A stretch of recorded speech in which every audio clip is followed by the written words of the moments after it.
Boys and girls, I am the hardest working man in show business, speaking truth to power, bringing you truth, justice, and the American way of making money. I'm John Adams.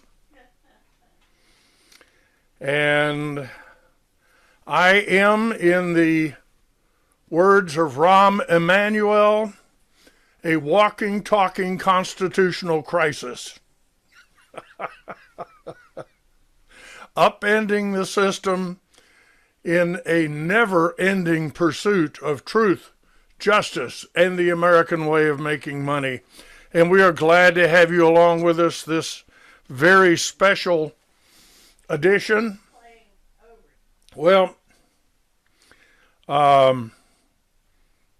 certainly glad to have you along. We are going to move directly into our program today. There's a lot happening in Washington. Now, I know I've been talking about this for 10 years, and I know you're rolling your eyeballs every time I say it, but I really think we have reached almost a inflection point, a critical moment in housing in this country.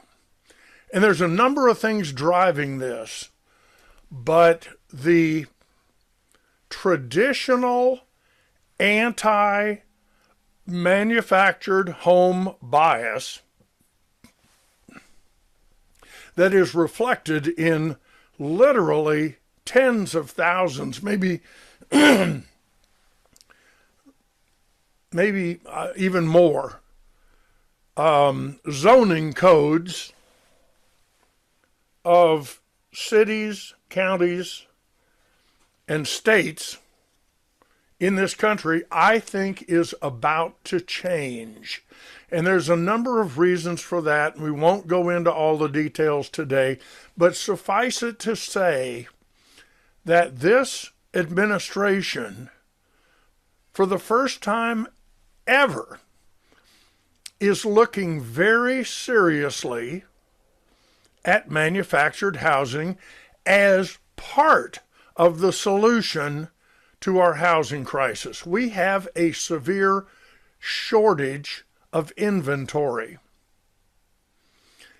And it takes, I don't know, just depending on the weather and everything else, let's just say 10 to 12 weeks to build a house. That's probably typical. Some of my builder friends will send me an email and say, oh no, I can do it in 4 weeks. Okay, good. That's if you have everything ready on site and the people are ready to go and you don't have any interference from the government and there are no protesters or anarchists. Did y'all see that guy up in Minnesota that they arrested who was making those crazy I don't even know what Instagram is. That guy was crazy. He said, if it has to be done at the point of a gun, then let us have some fun. And he had his shirt off and it said resistance, and he was wearing a hoodie that said, I'm Antifa. And he's just an anarchist. These people are not rational. Beside the point. Let's get back to manufactured housing. There are some very real benefits to the controlled building of a home. And Margie and I have walked through some. I dare you to go to to what you and I used to refer to as a mobile home sales center. It's now manufactured housing. And ask to go through a decorated model. You will be amazed at what you get for the money. And it's because every stage of the construction is controlled. They have, for starters, there's no waste. Literally, AI and computers and robots are cutting all these pieces to exactly the right size to begin with. This harkens back to the days of Sears homes that were manufactured. I would kill for a cup of coffee. Well, you don't have to kill. I'll get you one anyway. Oh, well, thank you. This harkens back to the days of Sears Craftsman homes that you would order from Sears catalog and they would deliver to the house. I mean, deliver to the lot. And if you wanted to, you could hire Sears contractors to build the house for you. And they came with everything from heating to plumbing to wiring to roofing, everything you needed. Every piece was numbered, labeled, and they had instructions on how to build the house. And that went away in the 1950s, but what came to replace it was Levitt towns, where people like Donald Trump's father, what was his name? Fred. Fred Trump was known as the Henry Ford of housing because he perfected the idea of going to a subdivision and building every house practically the same. And I say practically because there were some different elevations or things that from the street looked a little bit different, but once you got in the door, they were either identical or a mirror image of the house that they built. And you have these electricians who know exactly what to do because there's no change. And it allows for dramatic economies of scale. We'll take that and bump it up 10 times, add in a healthy dose of artificial intelligence and robotics, and you've got an assembly line that is producing housing for 50 cents on the dollar. Now, that doesn't change the lot price and it doesn't change the transportation price, although that's coming down because the price of gasoline is coming down. Here you go.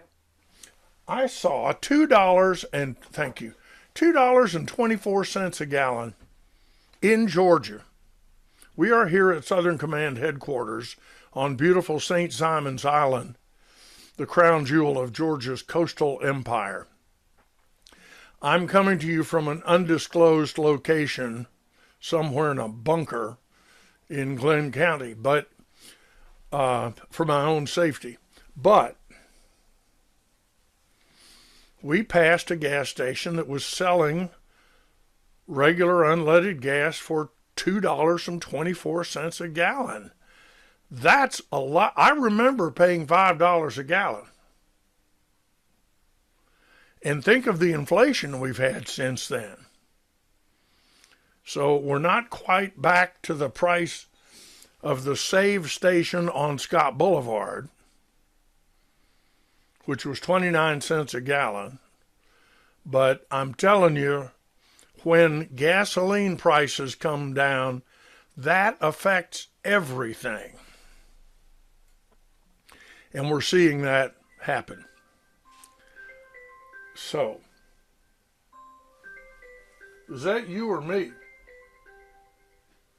I think it's you. It's on your computer. It's on my computer. No, it's your phone. I'll take it. Oh, 912. Okay. So that brings us to today's opportunity. I'll take it. Who? Nothing. Oh, no. Sorry. Congressman Buddy Carter is calling me because I asked Ellis Davis, one of his assistants, to ask him to call me so I can formally endorse him for United States Senate. and lo and behold, he calls right now. So, in any case, I will talk with Buddy Carter later, and I think he would make a great senator for the people of the state of Georgia. We'll see what happens in that. In any case, keep your eyes open for manufactured housing. Think of what they're calling Liberty Cities or Freedom Cities. They proposed 10 of them on federal land that is being underutilized in the western part of the United States. Because they would be on federal land, they would not be subject to the local jurisdictions of zoning inspectors and all that foolishness that is designed to favor only stick-built houses. And look, I'm not talking about a trailer park that you remember from 1956. I'm talking about a community of structures that are indistinguishable from stick-built homes. It is remarkable what they can do now. And if we can get the land, and there's going to be a lot of new construction started in the next 12 months. Why not have some of these data centers built on federal land, give them a tax break? Federal land doesn't pay taxes anyway, not state and local taxes. And build a community of these manufactured homes surrounding these data centers and these computing centers and some of the new construction that we're going to be seeing. Boys and girls, I recommend you buckle your seatbelt, because the next 12 months is going to be a very exciting time. You should be in the stock market. You should be in the real estate market. And I know rents have theoretically, depending on where you are, rents have come down for 6 straight months in a row. That's okay. Rents had gotten a little overheated. Okay? But we are seeing the real estate market return to a more normal, to what we call equilibrium. Okay? And that is a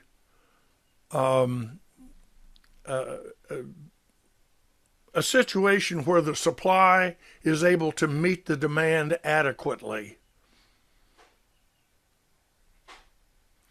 And it's about time.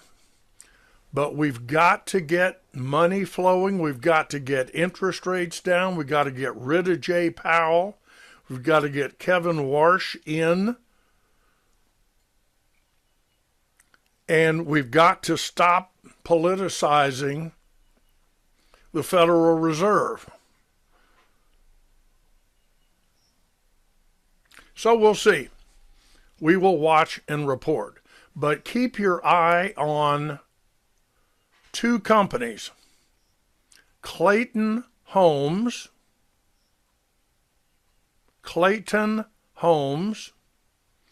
which is, I think, the leader in manufactured housing, and Champion Homes, which is a strong runner-up, and I think currently has the more innovative product.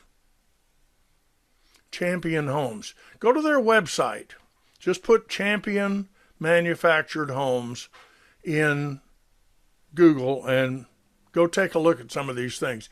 I think you'll be amazed. But in terms of the cost of construction, they can do it for about 50 cents on the dollar. And these things are built now to last indefinitely with proper maintenance. Yes, you have to replace the roofing after a while. Yes, you have to maintain these things. Yes, you have to. I mean, these things are tight. They are very well constructed. And I think they offer a real opportunity for people interested in first-time homebuyers. So much for that. Let's move along with today's feature presentation, as we like to say. Today, I want to talk about, by the way, I am expecting this Senate fight over confirming Kevin Warsh to be monumental. Ted Kennedy's going to climb out of his grave to come back and lead a fight against him like Ted did against Clarence Thomas. And it was not successful then, and it won't be successful now, but I'm just telling you. I know Jon Ossoff. I've served with Jon Ossoff. Jon Ossoff is no Ted Kennedy. Okay? We'll see. All right. We have here in my formerly nicotine-stained hands, I was hoping anyway, last modified by me. Yep, there it is. That's great. We have here a slide set, which once it loads, I'm going to drag over here and we're going to talk about today. And I believe you'll enjoy it. We're going to be out of here on time and under budget. So, well, that won't work. There's all kind of things I have to do to make it work. You know, folks, I just want you to understand, I am a giver. I give and I give and I give. And that's just the kind of person that I am. I want you to be happy. I want you to be a success in life. And that's why I'm here. That's why we created Liberty RIA and why you have joined. Need to expand this. Good. And start this. And now the giving may begin. And I'm getting a cup of coffee. I don't know about you. But that's what we do on the coffee break. All right, hopefully you are seeing a sign that says Financial Freedom, next exit. I hope they will name one of these freedom cities Financial Freedomville.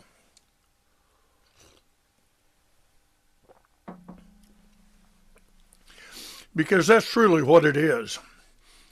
And young people today, anyone today for that matter, who wisely invest in well-selected residential real estate is set on a path of financial freedom. And there's a number of reasons, but I want to give you a 12-step program today. You might want to take notes.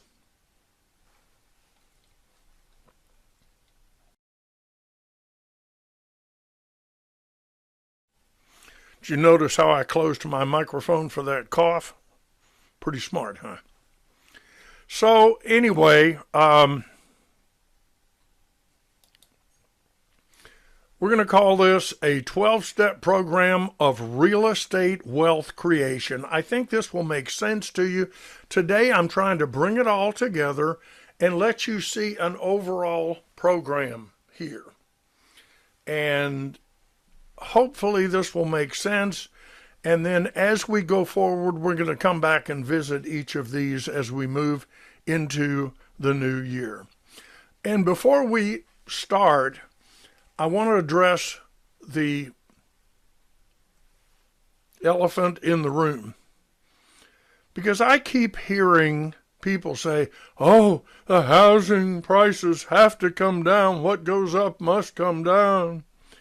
No, I don't see it. There is no indication to me that we are even remotely approaching the situation we had in 2008 and 2009. And I want you to put that out of your mind because it is put there in order to sow doubt. And doubt is the killer. I'll never forget when I asked Senator Johnny Isakson what he would say to somebody who was thinking about a career in real estate or thinking that everything might crash. He said, John, as long as they are still making babies, people are going to need homes to live in them. And they'd prefer to live indoors. And he's right. So I don't see any indication of a housing crash coming. I really don't. There are 5 reasons that the market is not going to crash this year or the next year. And here's what they are. Lending standards are stricter.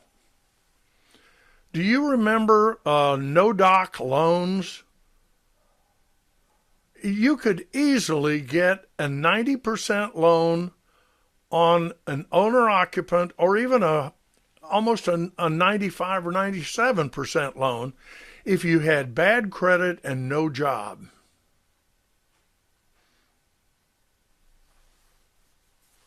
That's gone. Lending standards are, in fact, smarter and stricter than they were. Now, there's still plenty of opportunities, but if you've got really bad credit, you're just going to have a much harder time getting a loan. And the reason you have bad credit is you've demonstrated in the past that you don't meet your financial obligations in a timely manner. Number 2, low-risk mortgages are not the norm. They are the norm. Everybody was getting these ARMs in 2008 because they started at extremely low rates. And everybody figured, well, the first year is the only thing that matters. Well, it turned out that was wrong. Today, the vast majority of loans being made are 30-year fixed-rate loans. The remainder are 15 or 20-year fixed-rate loans, and almost none of them are adjustable, which means people know exactly what their housing expense is going to be, and they can plan for it. Homeowners have lots of equity. Do you realize during the pandemic, home values increased 50%? So anybody who owned a home going into the pandemic, even if they had no equity at that time, now has 33% equity. And home prices have continued to go up, albeit at a much slower pace, and that's a healthy thing. The U.S. economy and the overall market is strong. And what that means is we are seeing tremendous signs of growth in our economy, in jobs, in profits. Corporate profits are great and are going to continue to be. And this AI boom is going to continue to fuel our economy. Get used to it. No, AI is not going to replace your job. It may improve your job, it may make it better, but it won't replace humans. So don't worry about that. But I do want you to be spending some time looking at AI. I recommend that if you are a Google person, you go to gemini.google.com. And as long as you have a free Google account, you already have a free Gemini account, and it's pretty remarkable what it will do. If you're not a Google person, one, I recommend you become one simply by getting a Gmail account for free. But if you're determined, go to Microsoft Edge, which is the alternative browser, and go look at Microsoft Copilot, which is OpenAI's version of ChatGPT for Microsoft. It's pretty good. And put in there, just type in, I'm a real estate investor and I'd like to know what you can do to help me better understand the process of finding and buying real estate bargains. Turn it loose. Let it see what it comes back with. They truly are remarkable. Okay? And finally, number 5, today, if there are struggling homeowners, and there are,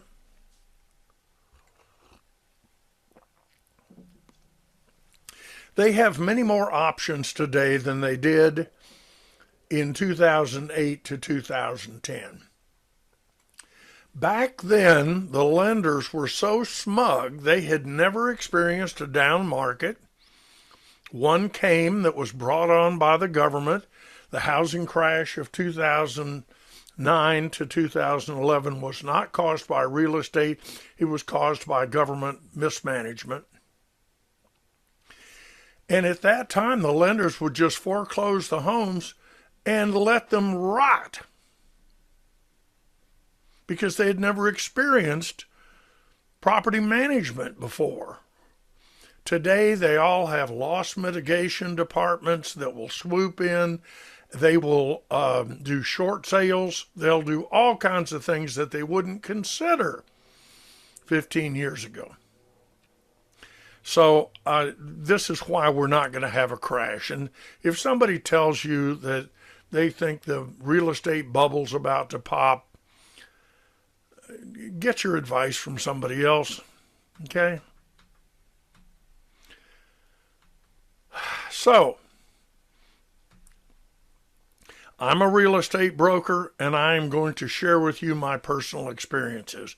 I'm not an attorney, and I can't give you legal advice, and I'm not a tax accountant, and I will not give you tax or financial advice. And I think you need both an attorney and a CPA to advise you based on your situation. The first thing you got to do is find properties. Liken this process to gold mining, and think of yourself as a prospector out in California in 1848 or whenever that was, and there was a gold rush. Well, there's a real estate rush going on, and you need bird dogs. Bird dogs are trained to go out into the marketplace and find you deals. The logical place to begin is real estate agents. So you're saying to yourself, John, why would any real estate agent find a deal for me and not buy it themselves? And I'll answer the question very plainly. Real estate agents are trained until they're blue in the face to be focused entirely on commissions. I was brainwashed at Barton and Ludwig. I stayed there 1 year. I was a top producer. And after 1 year, I said, you know what? This has been a wonderful experience for me. I really enjoyed David Crenshaw, remains a friend of mine. He was my first broker. I've got people that I know and treasure as very close and dear friends who were in that office with me. People that would do anything for you. But I had to get out of that environment because a residential real estate brokerage lives and dies on commissions, not on investing. Investing is all about delayed gratification. real estate listings and sales are all about commissions. And if you have a commission mentality, then if somebody like you comes to me and says, here's what I'm looking for, I want the deal of a lifetime, and I'm ready to buy it, and I can pay cash for it, and I'm already qualified, and I have the cash in my IRA, or I've made arrangements, I'm pre-qualified, or I've got a partner with money, or blah, blah, blah. And you're saying to yourself, why would John do this for me?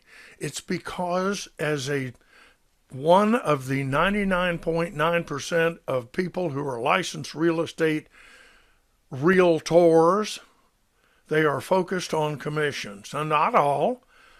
Maybe, I don't know, 10 to 15% are doing some investing on the side, and they're really smart because they get first crack at everything.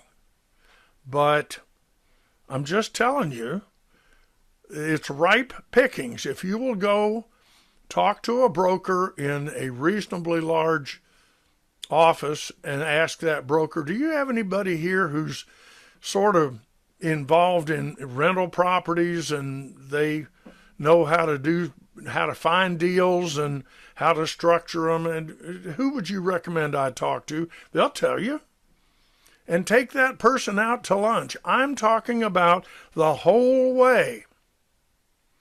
McDonald's value menu. This may cost you $5 or $6. That is what we call an investment. And I want you to think of it like the gold mining process. There was a time when you could just go out to California and find big pieces of gold sitting on the surface of the stream. Well, it ain't that way now, okay? Instead, you have to grind ore into a powder, and then you melt it, and then you put it in this truck. Look at this. Is this a woman? Yeah. Look at this woman over here. These things are massive. By the way, Caterpillar is doing great if you're looking for something to invest in. But if you're in the gold mining business, you got to have one of these, and they ain't cheap.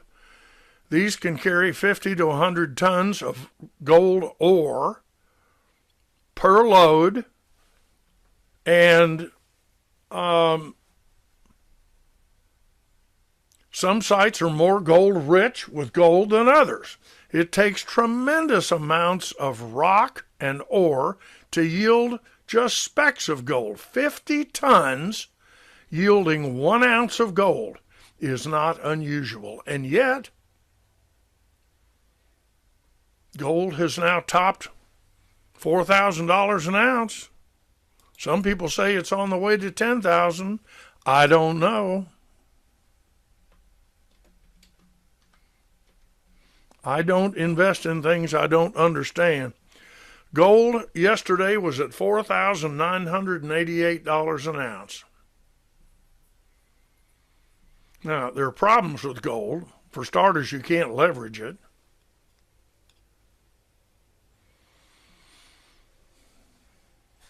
But I just want you to understand that investing in real estate is sort of like gold mining. You've got to look at a lot of ore. You've got to process a lot of data to get 1 ounce of solid gold. It ain't easy. So how do we find properties? Well, you're going to need to have a variety of sources of information in order to maximize your chance of being in the right place at the right time. This is what makes real estate such a great opportunity. Okay? Because you and I are very unlikely to both be in exactly the right place at the right time to find the next great deal. The market's just too big. So you want to get started in a hurry? In the next week, I want you to identify 10 agents, interview each of them by phone or Zoom, and you're going to have to establish a buy box. We've talked about this before. Go back and listen to the buy box episodes of this radio show and talk to these agents and say, are you in a position to help me find opportunities that meet these criteria?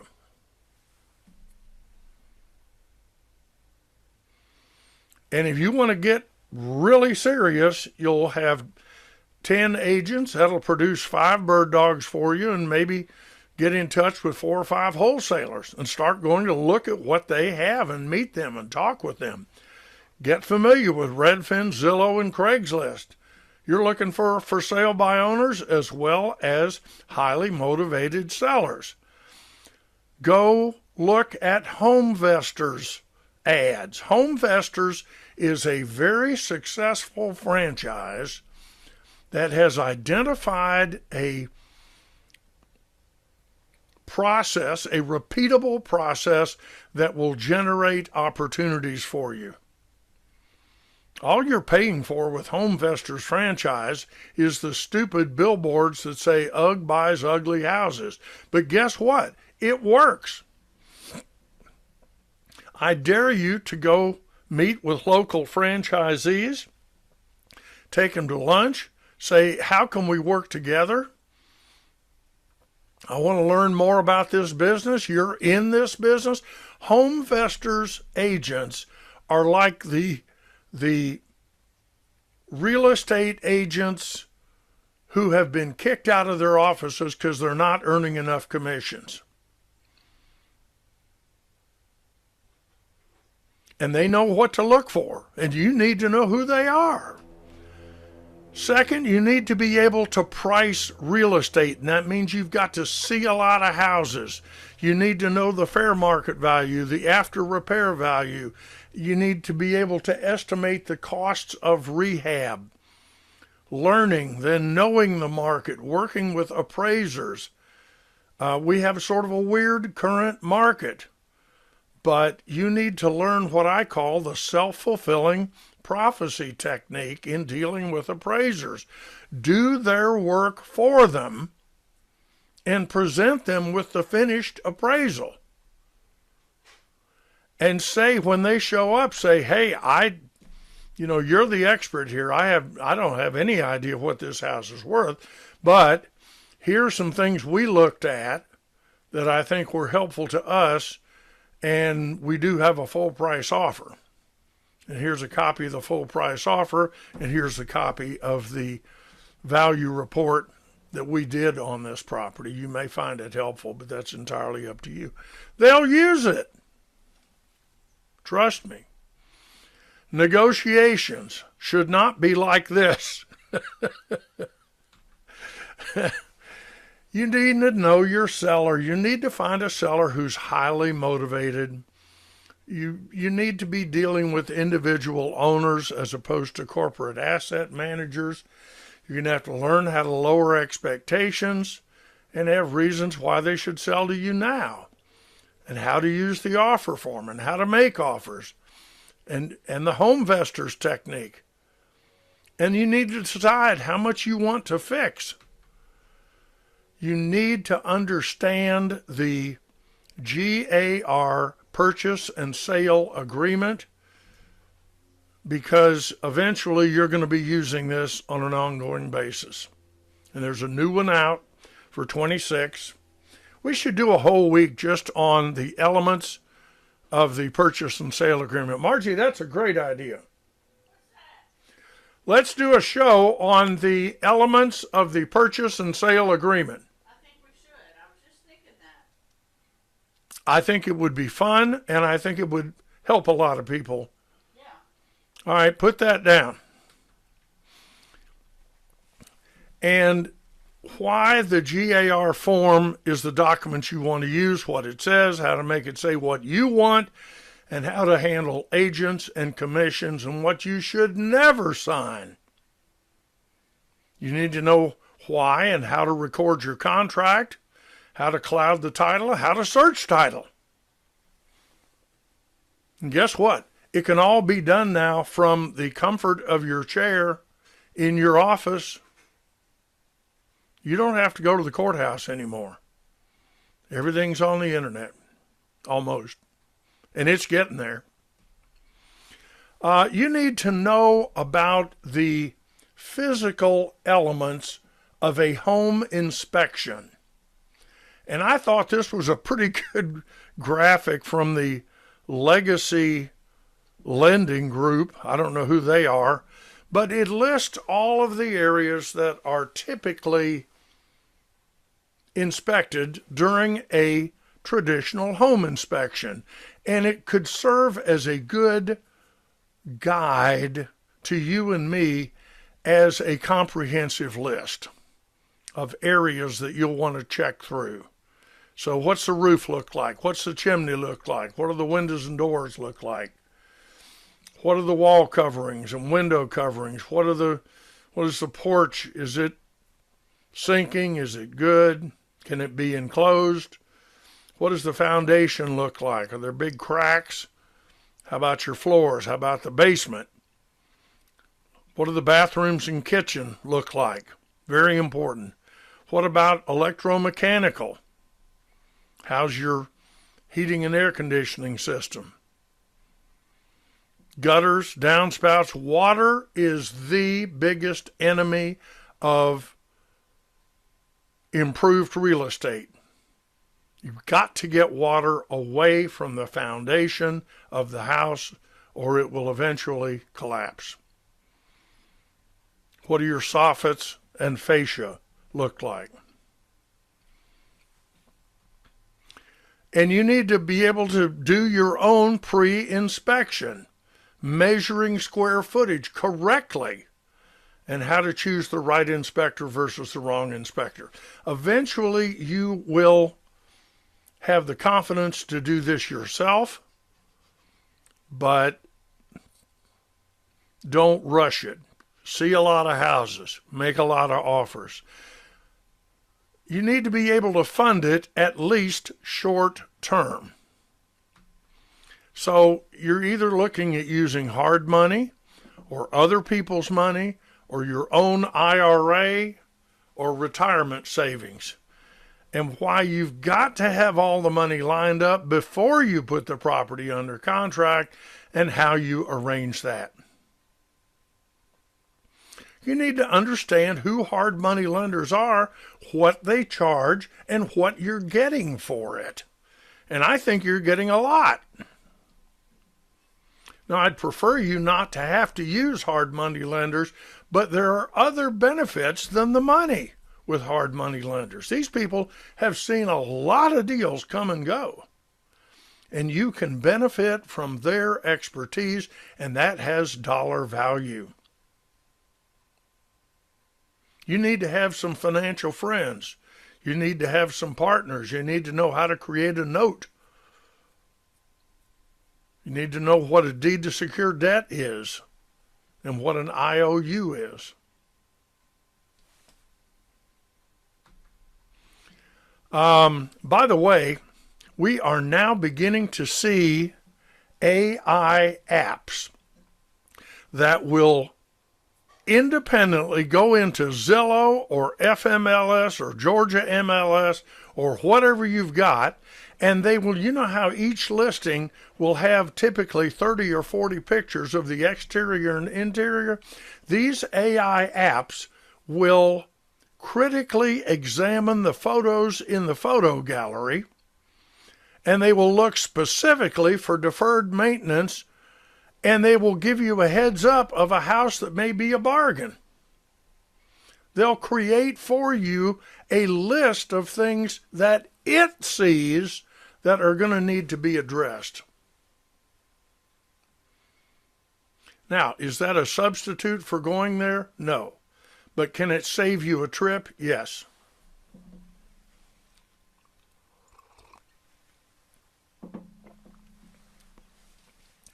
This is a perfect example of what AI is going to be doing for us in the future. You need to know how to rehab it, and a lot of that involves fresh paint. I'm a big believer in buying paint by the 5-gallon bucket. because it is the cheapest and most effective rehab technique out there. Paint everything in sight. It looks clean, smells clean, doesn't smell as good as it used to, but. And by the way, I don't want you doing the rehab. When you are swinging a hammer, when you are lifting a paintbrush, you're getting paid about $10 to $12 an hour. When you are seeing houses and making offers, you're getting paid about $1,000 an hour. Which would you rather make? Now, I agree, it's not easy to find a reliable contractor. It is a constant struggle. But you need to know how to do that, how to nail down the price, what to add for contingency. You need a cost estimator sheet for Georgia. You need to know what the lender's going to want rehabbed.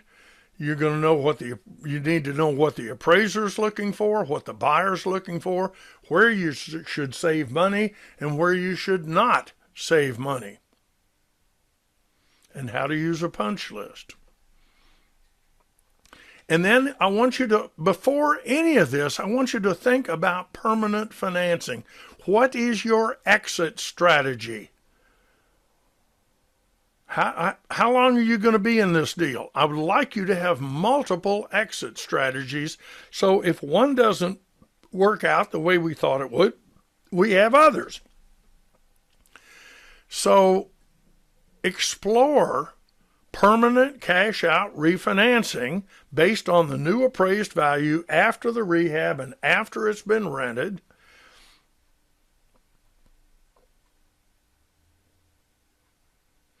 And how to guarantee that the final lender appraisal matches the pre-rehab ARV, after repair value, you had in hand when you started. That makes your lender happy.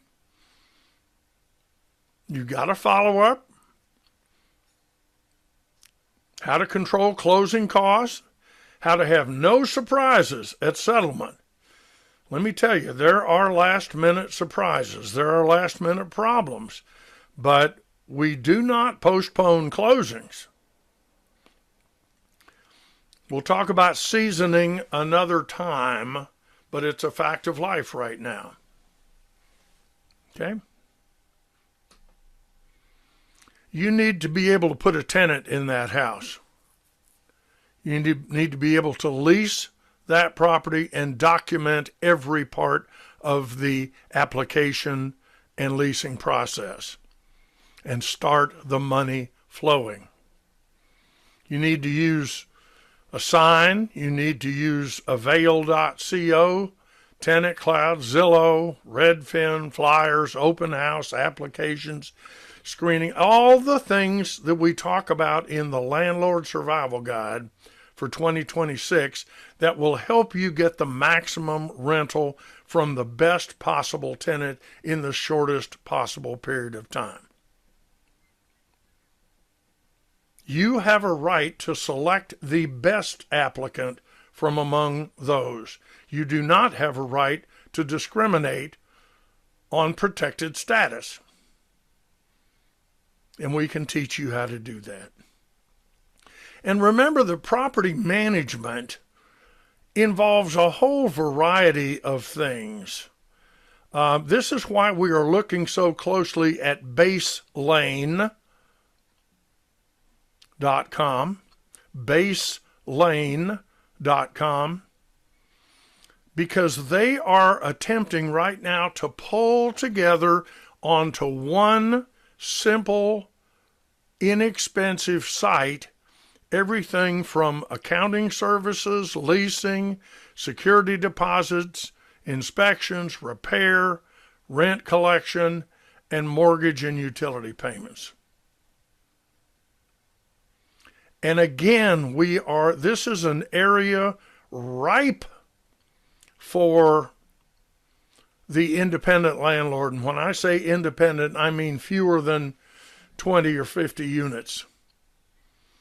All the good software is extremely expensive, and it is designed for use by Post Properties that has 4,000 apartments. That's not what you and I need.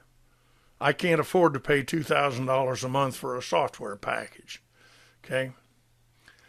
But at Baselane, I can get a lot of these same services almost for free. In fact, I can get a lot of them for free. So we will watch and report to you, but keep your eyes open. AI is going to step into this in a big way. I think you need to be using and be prepared to use the patented John Adams hands-off landlording system and the killer lease program, guaranteeing more rent and less hassles. You've got to obey the landlord-tenant law. You need to be every year, and this is coming up soon, boys and girls, you need to protest your property taxes year after year, and what you can and should do to minimize the chance of liability lawsuits. And that goes straight to the Real Estate LLC program. If you've got real estate in your name, I recommend you get it out. You are asking for a lawsuit. It's my personal opinion. And you need to watch your cash flow. You need to cut turnover. You need to be engaged in tenant retention policies that keep the tenant there year after year. You need to watch your cash flow. I have written a book called The Rent to Own Gold Mine.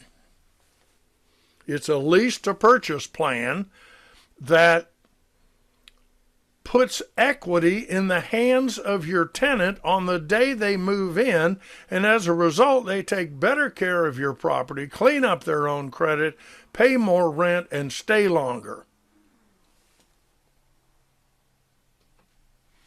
And that's called applying the golden handcuffs. You see that?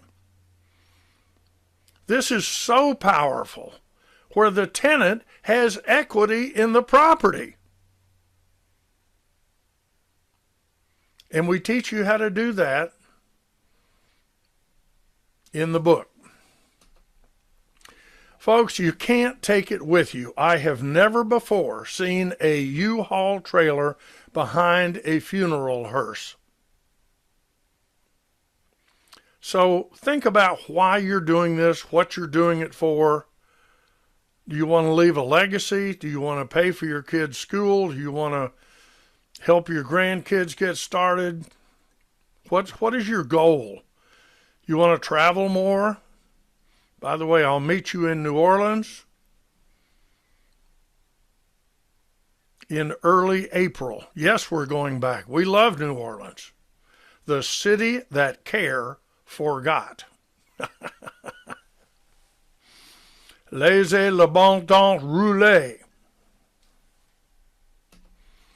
And then finally, I want you to, before you begin any of this, and you should go back and listen to this again and write down each of these 12 and say, what are my goals in this area? And then go to Google Gemini and ask it to help you think about what you need to know in each of these 12 areas. You need exit strategies. You need multiple exit strategies. And how to use tax-deferred exchanges. The number one expenditure you will have in your lifetime is taxes.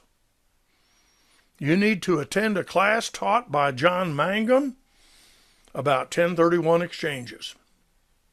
And yes, I will try to get him to come on and share with you and me his strategies. They're brilliant.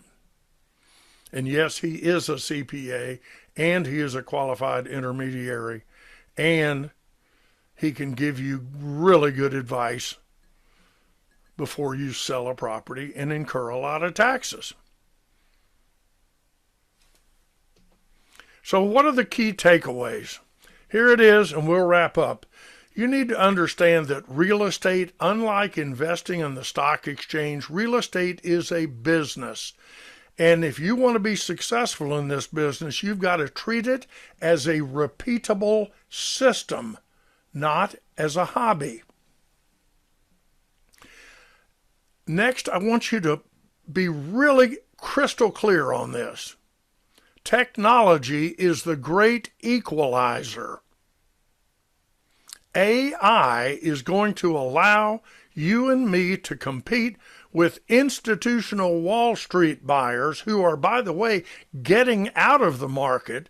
They were only heavy in Atlanta, Dallas, Phoenix, and certain other Sunbelt cities. But between the legislation that has been proposed and the public sentiment, I think we're going to see fewer and fewer Wall Street conglomerates buying up houses. And it was never more than just a sliver in the first place. So technology equalizes the playing field for you and me versus them. And then you need to have a long-term vision. This is what I find is the biggest problem with so many investors. It's just a very short-term view. Can I get in and out of this deal in 6 months and put some money in my pocket? That's the peanuts. You want the whole enchilada. The true wealth is built through the appreciation of equity and the eventual elimination of debt on the properties. Are we clear? Crystal. Thank you. So here's your call to action, and I'll let you go for today. Number 1, join Liberty RIA for free. If you're watching this, you're probably already a member of Liberty RIA, but tell a friend about it. You know somebody that either is a landlord or is interested in becoming a landlord. You may know an ambitious young person that might be very interested. Get them a copy of Creating Wealth by John Schaub, which you can buy on eBay for like $5, and give it to them and say, hey, have you ever considered being a real estate investor, an independent investor? And say, I'm looking for somebody to help me, and it'd be a lot of work and not much money. Get them involved. Number 3, you should buy and read the Landlord Survival Guide for Georgia 2026. Boys and girls, the laws have changed. And if you're still using the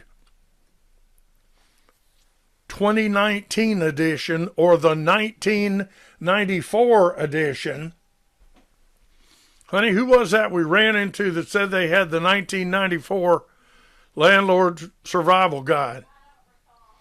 It was at, anyway. You need to update because the laws have changed. The cost of getting caught with your pants down and ending up in court is vastly 10 times as much as the cost of doing it right the first time. Number 4, buy and rehab at least one house, or at least start seeing houses and making offers. If you ain't seeing houses and you ain't making offers, you're not in this business. And then turn on the cash flow spigot. That means rent it, or if you want to flip it, I don't mind that. And then finally, do it again. Real estate is simple. It's not easy, but it is simple. But it is a game of statistics. It is a game of numbers.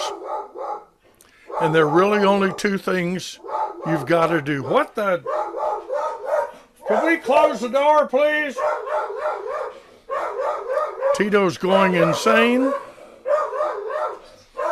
And that's it. Folks, I appreciate your being with me. I'm going to turn off the screen share. That was an unnecessary dog explosion. But it's appropriate because it's typical of what happens when you're an independent real estate investor. I am not going to answer questions today, but I will answer questions. The ones we have today, I will answer beginning next week, and we'll do a quick recap of this next week. And folks, that's the 3.0 Mark IV, the John Adams Real Estate radio show, except now it's video. And this is John Adams reminding you, your financial future is not a matter of chance. It's a matter of choice. Make your choice a good one. So long, everybody.